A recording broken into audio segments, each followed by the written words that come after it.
This house is located in Aldershot, which is a small little community on the west side of Burlington.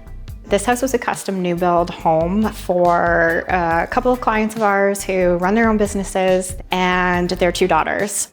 They wanted to have it feel super cozy and comfortable, and their main concern when working with the architect was the scale of it and how could they accomplish something that felt like home and felt cozy and comfortable with such a large build. We went more traditional with certain elements and really kept the cleanliness of a contemporary flair to a minimum. So those contemporary elements are seen through the flat stock baseboard that we used with a more intricate shoe mold. We have a large staircase that goes up to the second floor. So in this case, we wanted to add some texture and dimension to the space by adding some wall paneling. So we just did a simple shaker panel broken into two and carried that up through the staircase as well. The house is very spacious, and I wanted to make the space feel connected. So actually in the archway leading from the entry to the family room, we did a horizontal beam on the ceiling, which is an introduction to what you can expect as you move into the house. You walk in and it opens up into the family room with beautiful ceiling beams there as well. The cathedral ceiling is definitely the feature in here with the gorgeous chandelier hanging from the space. Never underestimate your interior decorative lighting. That is always a layer that adds to that comfort and that home feeling within a room. The fireplace stone is actually an exterior veneer stone that we brought inside, and we've done a dry stack on it, so it just feels more like it's intended for an interior use. It's light, it's airy, but it's inviting, cozy, and comfortable. Bringing in the color through the accent chairs, which are our clients' existing chairs that we have recovered to suit the space. We have wonderful wine and whiskey connoisseurs as clients, and we wanted to incorporate a way to be able to display those things for them. So we've got an under-counter beverage fridge, a wine fridge, and then we did some beautiful display shelves for the wine and for the whiskey, and bringing in patterns and textures that just feel welcoming. So we've done that through stripes and checks. We've actually done a full leather pillow as well in a solid blue color, and just keeping that palette consistent. I have a millwork background, so my belief is that you always need at least, if possible in larger kitchens, 3 door styles and 3 finishes. So in this case, what we've done is we've done 2 different paint colors. We've done an off-white and then this beautiful sort of bluey green gray that you'll see in the built-ins as well as the island, and then the stained oak color. So that's how we incorporated the 3 colors in this space. And then you will also notice that we've done a variation of shaker door profiles in the kitchen, which keeps it feeling transitional. So some of the details are a little bit more ornate, especially on the island. I do love that it looks and feels a little bit more like a piece of furniture. And then in the display unit in the kitchen, we went a little bit more traditional as well. So you'll see the brass accents and the warmth coming through in the hardware that was chosen on the cabinets. And then we did a beautiful burnished brass mesh in the display cabinets that, again, just sort of balances all 3 colors on that one wall in particular and pulls the traditional elements and a little bit more of the contemporary elements together and just makes it flow so perfectly. Hi, I'm Jillian Atkins from House & Home. I hope you're enjoying another beautiful house tour, but we're taking a minute to thank our sponsors, SkinCeuticals. We had a chance to catch up with the 2 co-founders of Compass Dermatology in Toronto to learn more about SkinCeuticals. SkinCeuticals is a medical-grade skincare brand backed by decades of research and over 30 clinical studies. It was founded in 1997 by Dr. Sheldon Pennell, and after decades of research in skin cancer, they made some pivotal breakthroughs in antioxidant research. Daily use of vitamin C is really important because it protects against environmental exposures such as pollution. SkinCeuticals has a variety of vitamin C serums tailored to meet everyone's individual skin needs. One of the best sellers and award-winning products is CE Ferulic. It's for people who have normal to dry skin.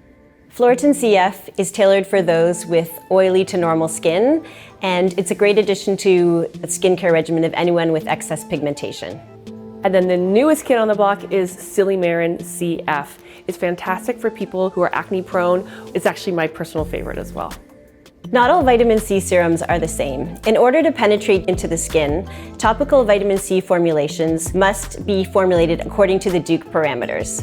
This means that the concentration of vitamin C has to be 10 to 20% of pure L-ascorbic acid, and it must be formulated with a pH of less than 3.5. So when you think about purchasing a vitamin C serum, you want to work with your dermatologist or your aesthetic physician to know that those are exactly what you need to get the product to penetrate into your skin. Having great skin is like great design. It's all about personalization. The backsplash is actually a porcelain tile. So it comes as a sheet mosaic and it was installed in both places in the kitchen. I wanted consistency there. And it's very light and neutral, so it has a very subtle pattern to it, but it's mostly giving you reflection at different times of day in the light, and it's giving you dimension and texture as well. The pendants are gorgeous, I love them. The pendants over the island, they're super special. Scale is always so important when it comes to lighting. So in this case, we decided to go with 3 pendants, not overly small, but we wanted to keep them light and airy. Mainly what we wanted to dominate here was just the warmth through the brass accents on the light fixtures themselves.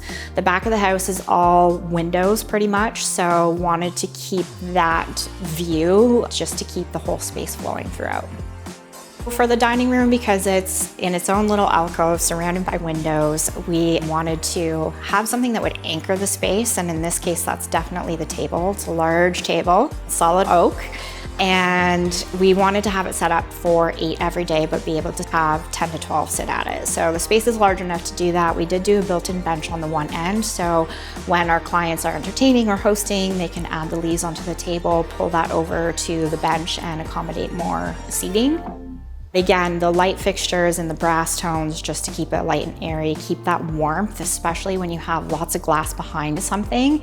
If you do something too light or glass fixtures, like glass on glass just disappears.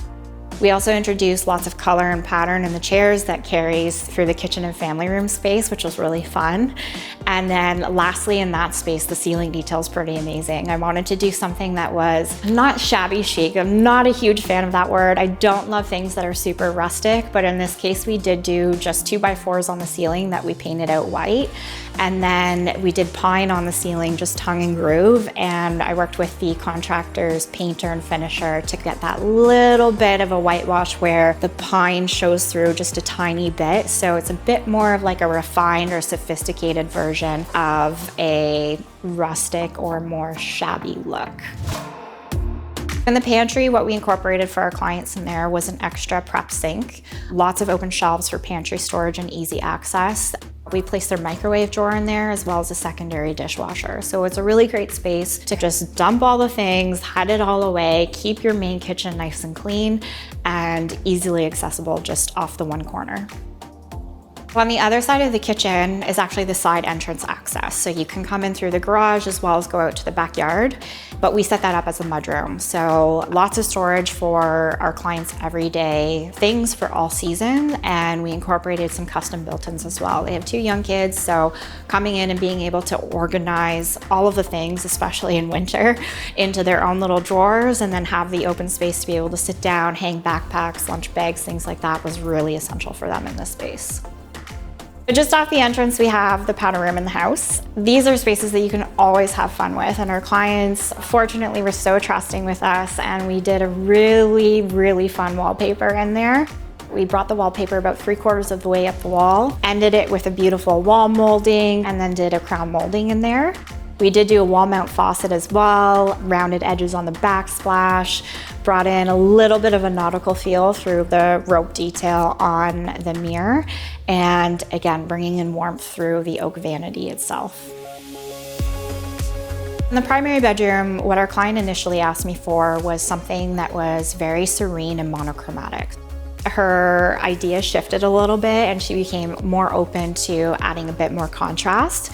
So in that space in particular, we did that through the area rug. So it still is very textured, but it's got a bit of like a navy blue and black herringbone weave to it.